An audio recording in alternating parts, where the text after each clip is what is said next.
घ्या पाणी घ्या. अरे तुम्हाला हे द्यायचंच राहिलं. हे तुमच्यासाठी गिफ्ट आणलं होतं. गिफ्ट? Thank you doctor. मला ना खूप आवडतं तसं गिफ्ट घ्यायला.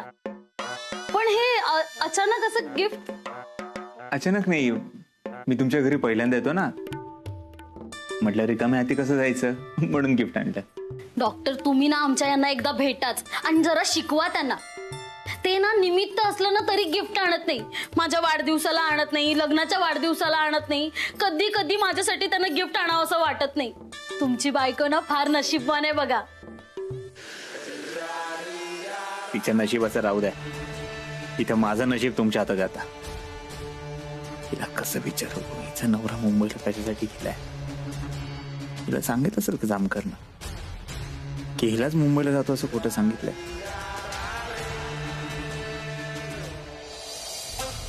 तुम्ही काही म्हणा साहेब, त्या फुलचंदला मुंबईच्या हॉस्पिटलमध्ये हलवून तुम्ही लई चांगलं काम केलंय. नाही तर त्या डॉक्टरनं त्या फुलचंदला कवा संपवलं असता. हे सगळं आपल्या फायद्यासाठी आहे वाईट. कसलं साहेब? कोणीतरी खरा अजित कुमार देव हे कळलं ना आपल्याला, आणि हा नटवर लफंगा आहे. एकदा फुलचंदची साक्ष घेतली की आपली बाजू स्ट्रॉंग आहे.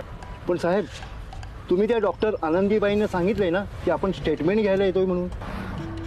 अरे तुला कळवायचं राहिलं. काय झालं? फोन कुठे आहे माझा? मला काय माहित. परत जावं लागलं, फोन घरी जायला.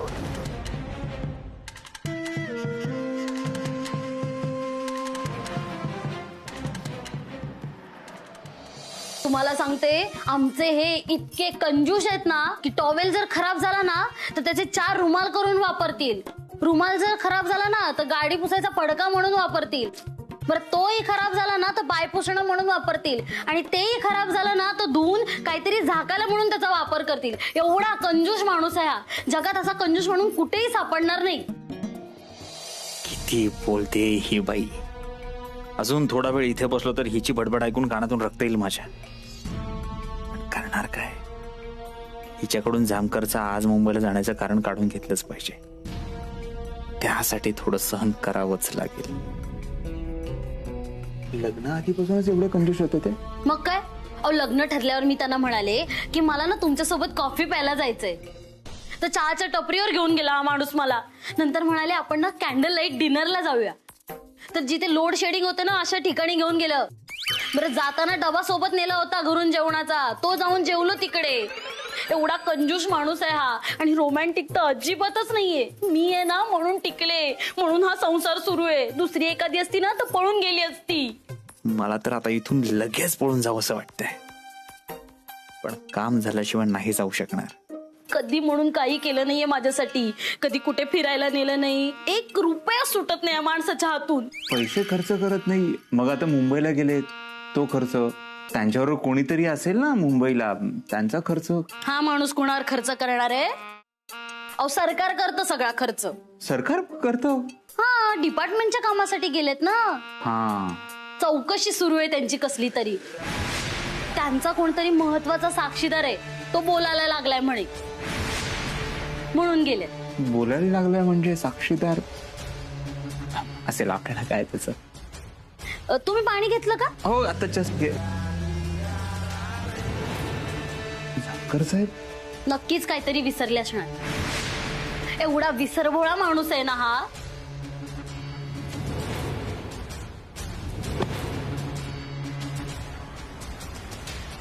काम करणं नाही पाहिलं पाहिजे. आले. मॅडम मॅडम मॅडम दार नका उघडू. काय झालं? अहो तुमच्या नवऱ्याने मला इथे बघितलं तर संशय केला आपल्यावर. माझ्या नवऱ्याची एवढी हिंमत आहे, तो माझ्यावर संशय आहे. आणि माझ्या मनात पाप नाही तर मी कशाला घाबरव? अहो मॅडम तुम्ही मी काय म्हणतो ऐकून तरी घ्या. तुमचा नवरा पोलीस आहे, त्यात संशय डोक्याचा, तापट डोक्याचा. उगाच तुमची भांडणं होतील म्हणून मी म्हणतो मी नाही दिसत त्याला. मी लपतो कुठेतरी. कुठे लपू?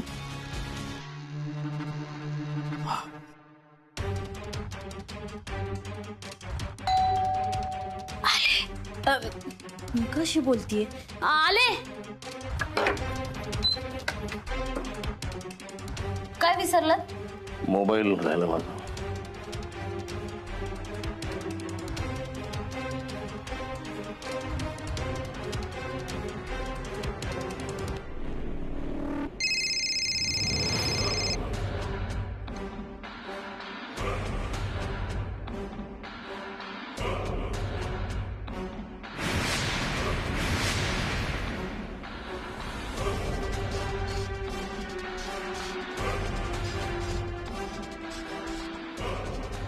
ते मी मागे आणलं होतं, सापडत नव्हतं. आज सापडलं, माझ्या बॅग मध्येच होतं.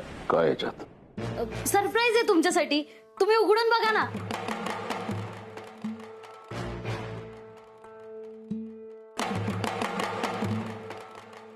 साहेब, सापडला मोबाईल?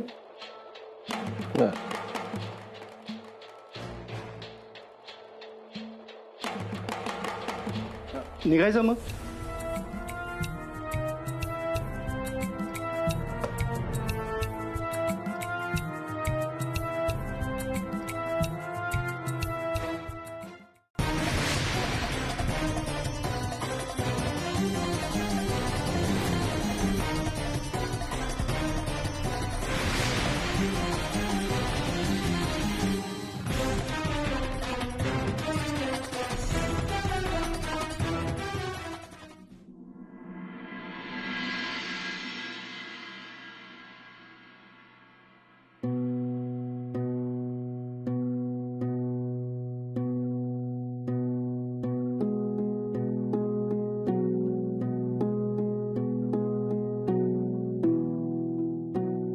गोड बाळ आहे ना, असंच तुला बी होणार आहे. हे बघ, शिरा करून आणलाय. ये इकडे, ये, बस इथं, बस बस. ही बघ, ही शिरा खा. चांगला बदाम घालून शिरा केलाय म्या. बदाम बाळाच्या बुद्धीसाठी लई चांगला असतंय बघ. समजा संपवायचं बर का, आणि अजून लागला तर मला सांग, मी हाय बाहेर. बस बस तरी. ऐक, मला जर काय पाहिजे असेल ना तर मी स्वतःहून तुला सांगत, पण इथून पुढे मला न सांगता तू काहीच करायचं नाही. इथून पुढे तू तुझं दागिना मोडायचं नाही. वचन दे मला, तू दागिना नाही मोडणार म्हणून. अगं डिंपल, मी जगा वेगळं काय केलं नाही. मी आजी होणार आहे. माझं फक्त कर्तव्य पार पडलंय ग.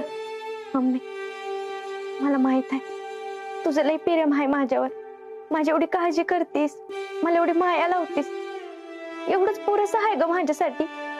आणखी काय करायची अजिबात गरज नाही. त्यामुळे मला वचन दे, तू तुझा दागिना अजिबात मोडणार नाही.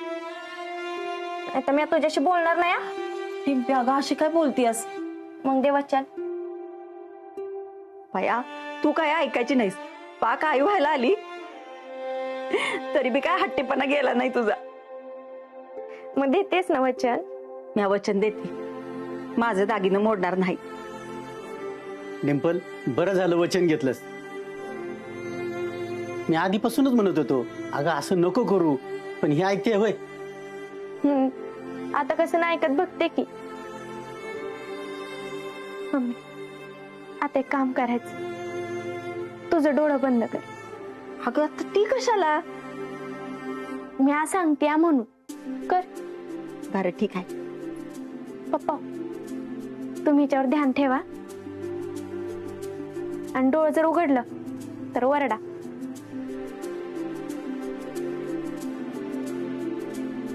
भया, काय करते आई? थांबकी जरा.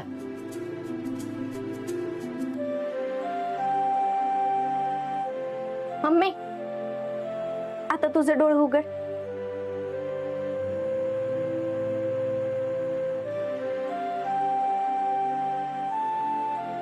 डिंपी, ही तर माझा दागिना आहे. वय, मी आणलंय सोडून. तेव्हा इथनं पुढं एक पण दागिना घाण ठेवायचं नाही. मी आताशी वेळ पण नाही येऊन देणार म्हणा. अगं पण मम्मी, तू आमच्यासाठी एवढं केलंयस, मी तुझ्यासाठी वाईच करू शकत नाही. वय डिंपी, गुणाची ग बाई माझी. मला तर कधी आयुष्यात वाटलंच नव्हतं माझं दागिनं परत बघीन म्हणून. पाणीच सोडलं होतं बघ या दागिन्यांवर. पांग फेडलंच पोरी. बघितलं का आपल्या पोरीनं काय करून दाखवलंय ती. डिंपल, मी घरासाठी कधीच काय केलं ना, एवढं मोठं काम केलंस बघ तू. अभिमान वाटतोय बघ मला. बया, चांगलीच मजा चालली की ह्यांची. इथं घाण टाकलेलं दागिनं सोडून आणायला ह्यांच्याकडे पैसे आहेत आणि मी आपली कावा तरी 5-50 लाख रुपये मागते ते लगे हात वर करून मोकळे होत्यात. मी बी बघतीस ना कसा आणि कुठनं पैसा आला ह्यांच्याकडे ती. आज आपल्याला पक्ष कार्यालयात जायचंय. त्यानंतर दुपारी जिल्हा परिषद शाळेचं ओपनिंग आहे. त्यानंतर रस्त्याचं रुंदीकरण, डांबरीकरण याचा शुभारंभ तुमच्या हातून होणार आहे. आपल्या मतदारसंघात महिला बचत गटाचा कार्यक्रम आहे. तिथं महिलांना आपल्याला मार्गदर्शन करायचं आहे आणि त्यांचा सत्कार तुम्हाला करायचा आहे. हे सत्कार समारंभ वगैरे सगळं सोडा. मी काय बोलतोय तिकडे लक्ष द्या. तू असा इकडे कसा आलास काय? मॅडम, मला तुमचे सगळे नियम माहिती आहेत. आपण ज्या माणसाकडून सोन्याची बिस्किट विकायचो तो माणूस पोलिसांच्या हाती लागला आणि तो जामकरकडे माझ्या विरोधात स्टेटमेंट द्यायला तयार झालाय. मग हा माझा प्रॉब्लेम नाहीये, तुझा प्रॉब्लेम. नाही, ठीक आहे, माझा प्रॉब्लेम आहे. पण पोलीस माझ्यापर्यंत पोहोचले तर तुमच्यापर्यंत त्यांना पोहोचायला वेळ लागणार नाही आणि त्यांना हेही कळायला वेळ लागणार नाही त्या सोन्याच्या बिस्किटांचे खरे मालक तुम्ही आहात. नाही नाही, हे असं नाही झालं पाहिजे. नाहीच झालं पाहिजे. तुम्ही आमदार आहात, तुम्ही काहीतरी करा आणि तुम्ही करू शकता. तो जामकर माझ्यापर्यंत पोहोचता कामा नये. ठीक आहे, मी बघते काहीतरी. बघा, नाही तर सगळं अवघड होईल. बाय.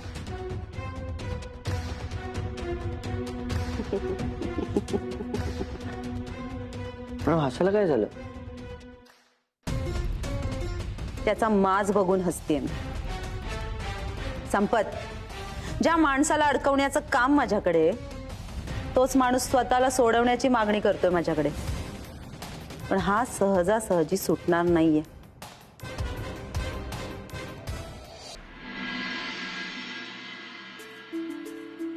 हॅलो, काय म्हणतंय आमचं पेशंट? तब्येत बरी आहे का आता? बरी आहे. गुड, छान आहे सगळं. बरं, आता थोड्याच वेळात ना जामकर सर येतात तुमचं स्टेटमेंट घ्यायला. पण जर तुम्हाला कुठल्याही प्रकारचा त्रास होत असेल तर तसं त्यांना सांगू आपण. नाही, मी बोलेन. गुड. काय फुलचंद पान, सर कशी काय तब्येत? अगदी वर जाऊन परत आलात तुम्ही. तुमच्यामुळं. नाही नाही नाही, हे सगळं यांचं काम आहे. यांनी वाचवलं तुम्हाला, त्यांचे आभार माना. स्टेटमेंट देऊ शकता? हो. वाईकर, तुमची आणि त्या लफंग्या डॉक्टरची पहिली भेट कधी झाली? माझ्याकडे पैसे नव्हते, मी कंगाल झालो होतो. तुम्ही माझ्यासोबत चला, एक माणूस आहे तो तुमची नक्की मदत करेल. हा बाबा, जी बिलकुल ठीक आहे. कंगणी बाबा तुमची परीक्षा बघत होते, तुम्ही काळजी करू नका.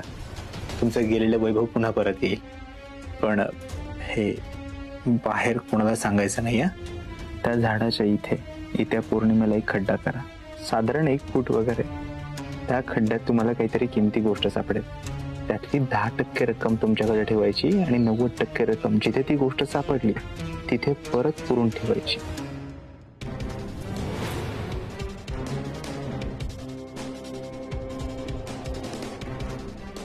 सोन्याचं बिस्किट. एक पूजा करावी लागेल. त्या पूजेबद्दल तुम्हाला आणि मला, आपल्या दोघांनाच माहिती असेल. तिसऱ्या कोणाला कळता कामा नये. नाही नाही, कोणालाच कळणार नाही.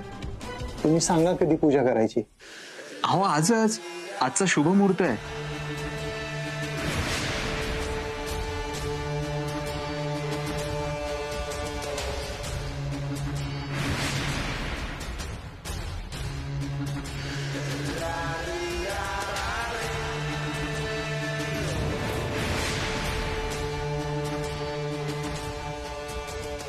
सोन्याची 4 बिस्किट.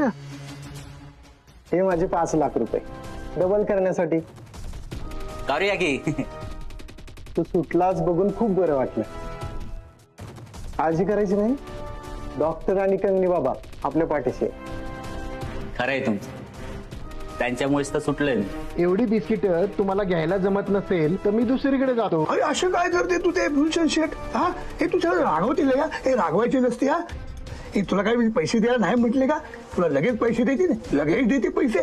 ठीक आहे, घ्या हे.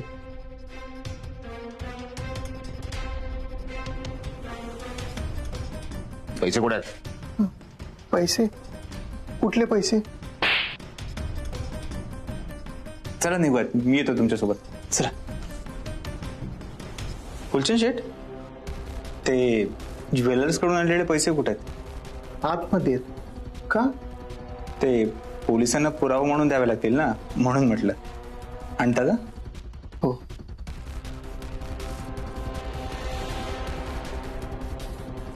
चला निघूया आपण.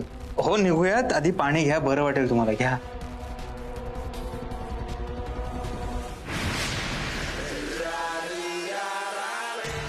जाऊयात. एवढी कसली घाई? डॉक्टर मला कसं तर होते. डॉक्टर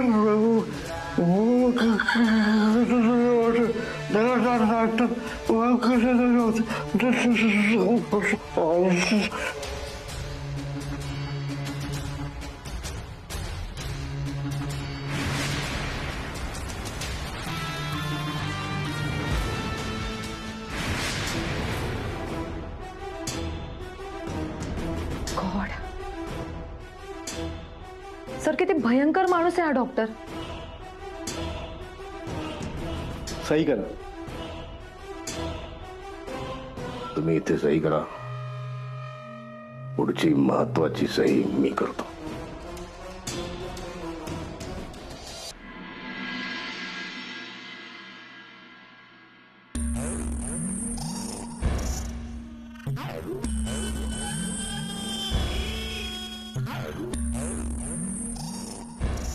डिंपल, मस्त सफरचंद. कधी आणले? तिकडं तो फुलचंद तुमच्या विरोधात कधी पण बोलू शकतो. तो जामकर तुम्हाला कधी बी जेलमध्ये टाकू शकतो. आणि तुम्ही काय करताय? सफरचंद खाताय. मस्त. हा खा. चिडचिड करू नकोस डिंपल. डोकं शांत ठेवून कामं करायची असतात. हो का? तुम्ही एवढं शांत बसलाय म्हणजे त्या फुलचंदचा खून तर नाही ना करून आला? काय बोलतोस डिंपल तू? बस बस बस बस बस. त्या फुलचंदचा जीव घेण्याची काही गरज नाहीये. ती देवेणीच ठरवणार आहे काय करायचं. जामकरचा बंदोबस्त करणार आहे. आता तिचा काय संबंध आहे ह्याच्यामध्ये? डिंपल, या प्रकरणात तू आणि मी दोघंच नाही अडकणार, ती सुद्धा अडकणार. तिचं राजकीय करिअर सगळं संपुष्टात येईल. त्यामुळे या केसचं काय करायचं आता तीच ठरवणार आहे. डॉक्टर, मी ह्याच्या आधी पण तुम्हाला सांगितलंय, राजकारणी माणसांच्या नादाला लागू नका. ती आमदारबाई डेंजर आहे. स्वतःला वाचवण्यासाठी ना तुमचा पण जीव घ्यायला बसली आहे ती. त्या जामकरवर दबाव आणील, स्वतः बाजूला होईल आणि तुम्हाला गोत्यात आणील ना, तेव्हा तुम्हाला समजेल सगळं. असं नाही करणार ती डिंपल, कारण तिच्यावर दबाव आणण्यासाठी माझ्याकडे सगळ्यात मोठं प्याद आहे. ते म्हणजे तिचा नवरा. जास्त टेन्शन घेऊ नको, शांत.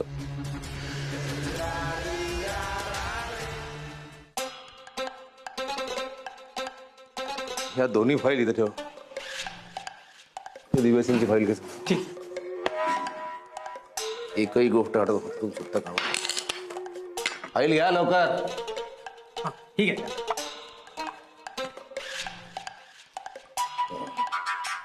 हे देवी सिंगच्या बोटाचे ठसे. देवी सिंग आणि नटवर एकच आहे. त्याला नटवरच्या बोटाचे ठसे पाहिजे. तुमचं काम आहे, घ्याल ना? हो सर. या फुलचंदचं स्टेटमेंट. हे आश्रमशाळेतलं ज्योती सिंग हा जुळा भाऊ असल्याचा पुरावा. सर द्या ती फाईल, मी ठेवतो. ही फाईल माझ्याकडेच राहणार. अतिशय महत्वाची फाईल आहे. कोर्टासमोर उभा करतो त्यावेळेस नाही सुटणार तो. फाशीच होणार त्याला.